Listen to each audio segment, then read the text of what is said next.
In het stadion heerst het van de morgen een serene rest. Hoors is het op het Cambuurplein.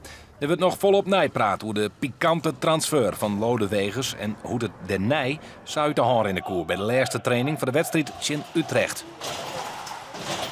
Al 50 jaar kom ik er. Ik ben al bijna 70. Dus zo lang kom ik er al. Dan hoor ik jou neer te vertellen hoe juster. Nee, het is verschrikkelijk. Zo maakt het net. Nee. Hij gaat volop beter even stilhouden maken tot het eind van de competitie. Maar die jongens, ik krijg enorme druine spelers. Maar ik ben jong bang dat het niks wordt. We staan nu weer op elkaar in negatieve zin. Ik vind het ooit niet zo. Die man heeft goed zijn werk gedaan en wat hij wil doen, dat moet hij zelf weten. Maar ja, zo gaat het dan, hè? Dus ja, het is wel wat sneu. Als Cambuurman gooi je toch net een Heerenveen? Maar waarom niet? Als hij het leuk vindt en hij kan veel geld verdienen, moet hij dat doen.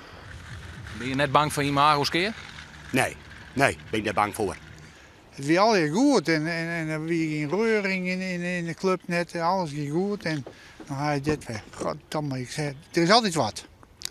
Het kan net lang goed gaan, dan is er altijd weer wat. Hè? Maar Dat is een Cambuur, toch?